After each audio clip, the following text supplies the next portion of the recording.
They used to applaud when he spoke. Now they laughed when they said his name. Ethan Vale had once been the darling of Silicon Valley, a prodigy who launched his first company at 23 and became a millionaire before 25. His startup, Novatech, promised to revolutionize wearable health tech. Investors threw money at him like confetti. Magazines called him the next Jobs. Audiences chanted his name at conferences. And for a while, he believed them, until it all collapsed. The fall began quietly. A few minor glitches in the early product, easily patched. But then one device overheated during use and burned a customer. Another misread vitals and triggered a false heart attack alert that sent an elderly man to the ER. The lawsuits hit like a tsunami. Retailers pulled the product. Investors fled. Novatech's stock value nosedived until there was nothing left. The media that once crowned him a genius now called him dangerous, arrogant, reckless. The prodigy who played God and lost. Within months, the board pushed him out. And just like that, Ethan went from tech's golden boy to its favorite cautionary tale. The exodus was swift and merciless. Employees who had once toasted him at rooftop parties quietly deleted him from LinkedIn. Partners stopped returning his calls. Friends stopped answering his texts. Even his mentor, the man who had invested in him first, sent a single cold message. You flew too close to the sun.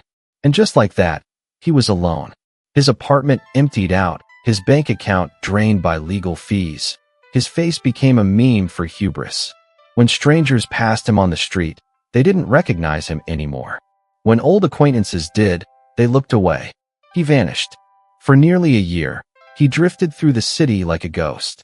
He rented a small, silent studio in a forgotten part of town.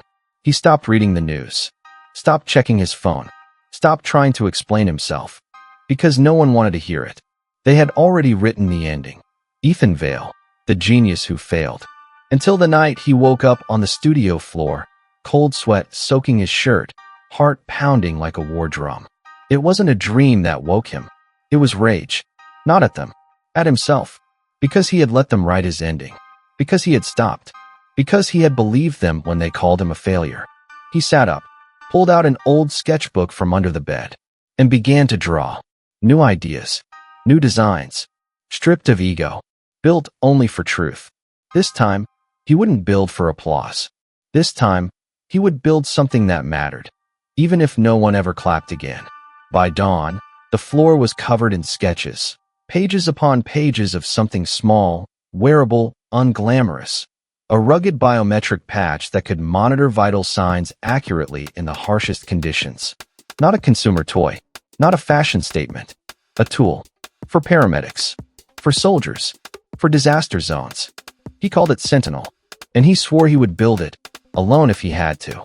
He rented a crumbling storage garage on the outskirts of the city. The air smelled of rust and gasoline. The roof leaked. The lights buzzed like dying insects. It was perfect. He set up a workbench, a salvaged 3D printer, and a camp cot. And for the first time in years, he felt alive. It was just him now. No applause. No pressure. No noise.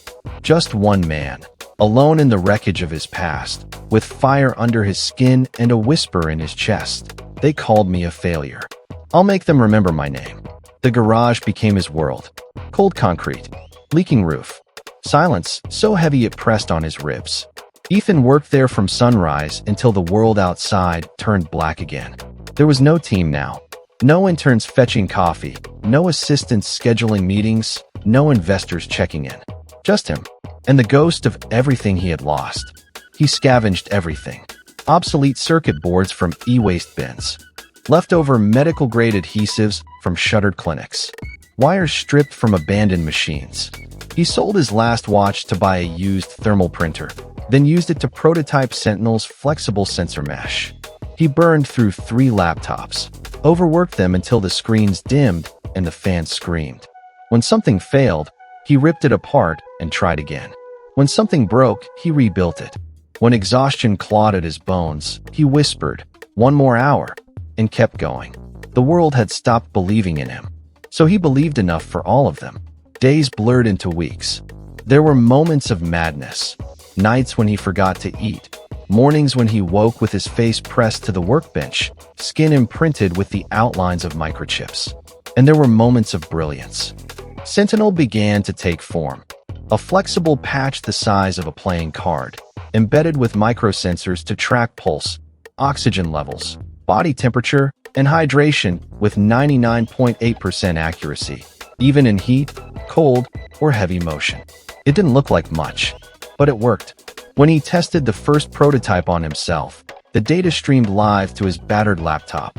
Perfect, clean, and fast. His hands shook. Not from fatigue this time. From hope. But having it wasn't enough. He needed proof. He needed someone to let him test it in the real world. And no one would answer his emails. They still saw him as the man who had burned an empire to the ground. So he went where no one else would. Late one freezing night, he walked into the ER of a struggling community hospital, Sentinel tucked in a metal case under his arm. The triage nurse stared at him like he was crazy. "You can't just..." "Please," Ethan cut in. "5 minutes. If this works, it might save lives." "Are you even FDA?" "I'm not selling it," he said. "I'm asking for a chance." Something in his voice must have landed. She sighed. "Talk to Dr. Moreno." Moreno was skeptical. Tired. Frayed at the edges. "This thing better not explode," he muttered as he stuck the patch on his own forearm. It didn't explode. Instead, within 3 seconds, Sentinel displayed perfect vitals on Ethan's laptop. Then it flagged a subtle irregularity in Moreno's heart rhythm that his smartwatch had missed. Moreno stared at the screen, then at Ethan. "You built this in a garage?" "Yes." Moreno peeled the patch off slowly.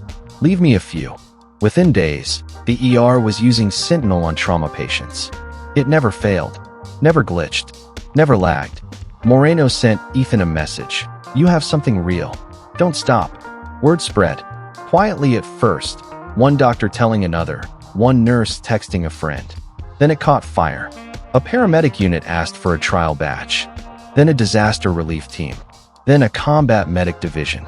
Ethan built each one by hand, soldering late into the night, assembling components until his fingertips bled. And for the first time in years, money began to trickle in. Not much, but enough to replace his dying laptop. Enough to buy real tools. Enough to hire one person. Her name was Jaya, a wiry biomedical engineer with messy hair, sharp eyes, and no fear in her voice when she said, "I heard you were crazy. I want in." They worked side by side in the cold garage, surrounded by humming machines and the soft blue glow of laptop screens. Jaya debugged his code, redesigned the thermal regulation layer, and laughed when he forgot to eat, shoving granola bars into his hands. For the first time in years, the silence broke. The garage wasn't a tomb anymore. It was a forge. And yet, as orders grew, so did the whispers. The same media outlets that had buried him now sniffed around again, publishing cautious headlines. Ethan Vale reemerges. Risk or redemption? Old investors who had abandoned him sent emails dripping with fake warmth. Former partners who had ghosted him called like nothing had happened. The same people who had called him a failure were now circling like vultures again. And deep down, Ethan felt the old hunger stir. The same hunger that had ruined Novatech.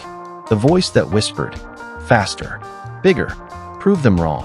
One night, long after Jaya had gone home, Ethan sat alone on the floor, Sentinel patches glowing on the bench beside him. He could feel the edge beneath his feet again, the same cliff he had once walked off. He had something real this time, something that could save lives.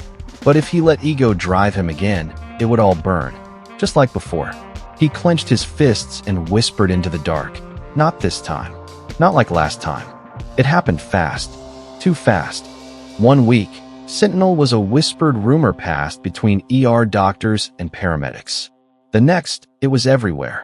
A viral video lit the fuse. A paramedic in a hurricane zone showing how Sentinel kept monitoring a child's vitals through flooding, chaos, and blackout conditions while every other device failed.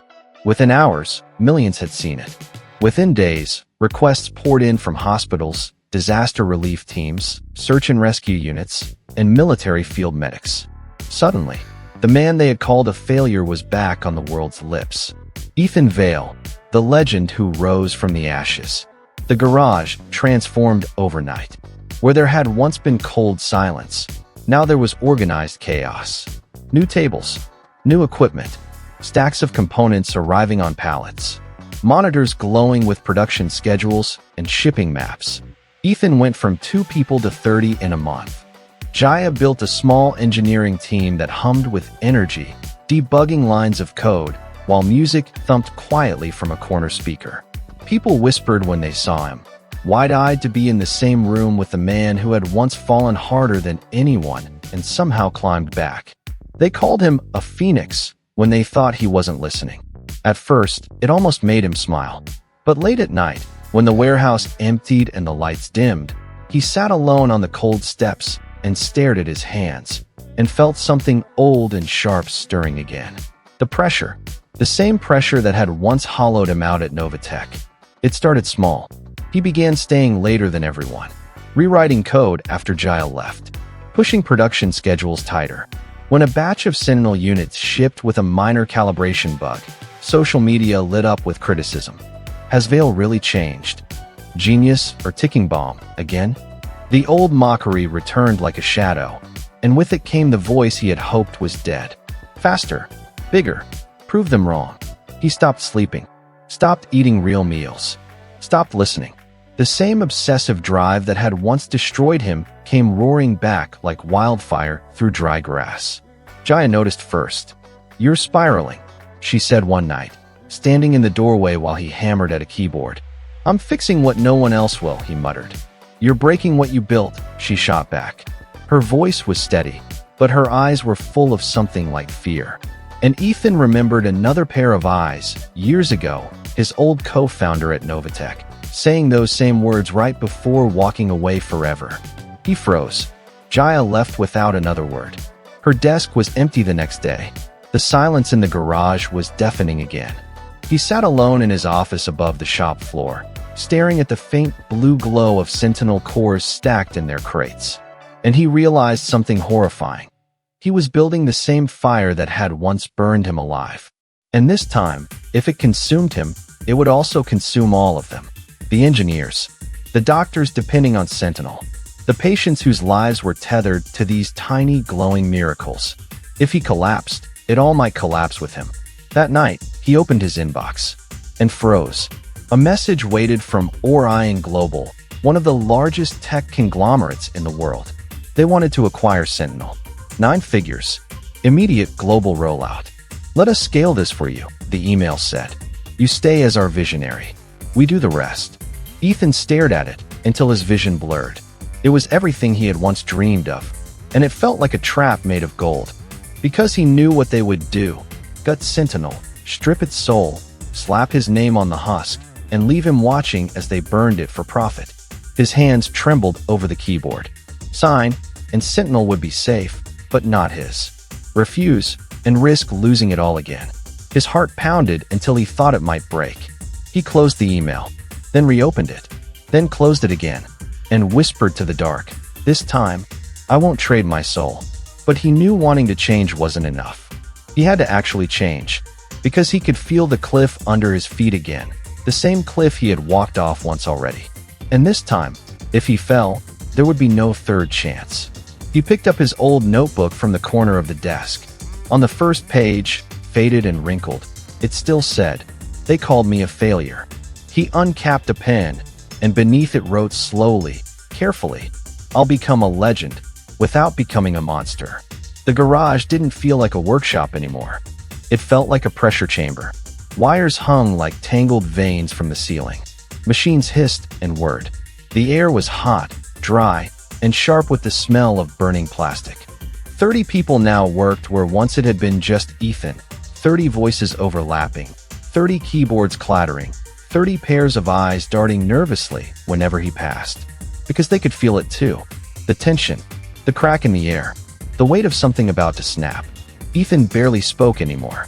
He prowled the floor like a ghost, checking everyone's code, rewriting designs behind their backs, pushing production schedules tighter every day. The same old fear drove him.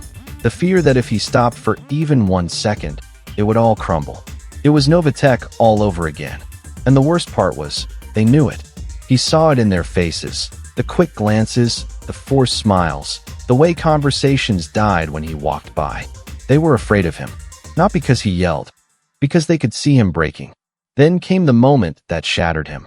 A batch of Sentinel units shipped with a subtle firmware bug, harmless, but enough to cause delayed readings in the field. A field medic posted a video. These things are amazing when they work, but if they lag, people die. The headline hit within hours. Vale's miracle tech slips. Is Huber's back? And just like that, the old whispers surged again.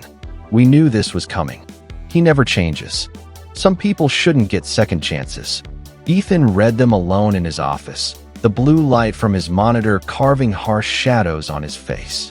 And for the first time since he started Sentinel, he wanted to run. Not because he was scared of them, because he was scared of himself. Because he knew what came next if he didn't stop. Collapse. Again. He stayed in the office all night, motionless, while the rest of the team slowly went home. By midnight, the garage was silent except for the low hum of servers and the rain tapping the leaking roof. He stared at the first Sentinel prototype on his shelf, the tiny ugly patch that had saved him. He remembered why he had built it. Not for applause, not for glory, for lives, for truth. And he realized he had drifted off that path again, pulled back toward the same cliff he had fallen from before. The next morning, he called a meeting. The entire team gathered in the center of the garage, expecting another frantic lecture. Ethan stood in front of them, hands trembling slightly, voice low and raw. I built Novatech on ego, he said. It burned. I built Sentinel on desperation. And I'm killing it the same way. The room was still. I don't want to be a monster trying to prove he's not a failure, he said. I want to build something that outlives me. And I can't do that alone. No one spoke. Then a voice from the back, quiet, but steady. It was Jaya. Then stopped trying to. So he did something that terrified him. He let go. By the end of the week, Sentinel had been completely restructured. Jaya became chief engineer, with full control over development. 3 other team leads were promoted and given full ownership of their departments. Ethan stopped rewriting code at night. Stopped making every decision. Stopped trying to be the engine. Instead, he became the architect. At first, it felt like freefall. He woke at 3 a.m. expecting disaster, expecting collapse. But it didn't come. Instead, something else did. Laughter, energy, life. The fear melted from the air. The garage became bright, buzzing, alive. Bugs stopped slipping through. Production stabilized. Innovation soared. And for the first time, Sentinel wasn't depending on him to survive. It was bigger than him now. Then Orion Global called again. Their offer had doubled. 9 figures became 10. Join us, their message read. Let us take this worldwide. Ethan read it in silence, then called his team together. They gathered around the long workbench, tension humming like electricity. I said no, he told them. Silence. You said no? Jaya said carefully. Yes, they'd gut it. Strip it for profit. I'd rather we stay small and real than big and hollow. For a moment, no one breathed. Then Jaya smiled. Good. And someone clapped. Then more. Then the whole garage erupted in cheers. Ethan stood there quietly, letting it wash over him. Not pride. Peace. That night, he stayed late, but not to work. Just to walk the floor. Sentinel patches glowed like tiny stars in their crates. And for the first time since this began, he turned off the lights, locked the door, and went home before midnight. Because he understood something now. He had once been willing to burn everything just to prove he wasn't a failure. Now he knew the real way to become a legend was to build something that could live without him. There was no grand announcement, no breaking headline declaring his redemption, no dramatic moment of victory, just quiet. And for Ethan Vale, that was the loudest triumph of all. Sentinel had become unstoppable. What began as scraps on a garage floor was now saving lives across the planet. Tiny flexible patches glowed on the arms of paramedics in war zones, climbers on icy mountains, children in storm shelters, firefighters deep underground. They hummed in silence while chaos raged around them, small, steady heartbeats of light. And none of it needed Ethan anymore. The garage had grown into a sleek headquarters of glass and steel, buzzing with energy. Teams filled the labs, moving with calm focus and easy laughter. Jaya ran engineering with a steady, confident rhythm that kept everything humming. Design leads brainstormed new models without asking his approval. Operations teams shipped batches he didn't even know existed until they were already in the field. Ethan walked the halls like a ghost of his former self. Not the frantic tyrant, not the desperate exile, just a man quietly watching something he loved thrive without him. And for the first time, he didn't feel small because of it. He felt free. The press called him the comeback king. Investors called him a visionary. Old rivals called him unstoppable. And he smiled, not with pride, but with peace. Because he no longer needed to prove them wrong. They had called him a failure. Now they called him a legend. But the titles didn't matter anymore. What mattered was that Sentinel was saving lives, and it would keep doing so long after he was gone. Months later, he stood on a stage for the first time in years. A university auditorium, packed with students and young founders. Phones glittered like stars in the dark. He didn't bring slides. He didn't wear a suit. He just spoke, and he told them the truth. He told them how he rose too fast, fell too hard, and was erased overnight. How they laughed, mocked, and walked away. How he disappeared into silence. And how he built again, not to be worshipped, not to prove them wrong, but because he remembered who he was when there was nothing left. The room was silent. Then Ethan said this: "You don't need them to believe in you. You don't need applause to build something that matters. You just have to stay when the world walks away. You have to work when no one is watching. You have to believe when no one else does. They call me a failure, and that's why I became a legend." Thunderous applause erupted. He smiled faintly, bowed his head, and slipped quietly off the stage before the crowd could swarm him. Outside, the air was crisp.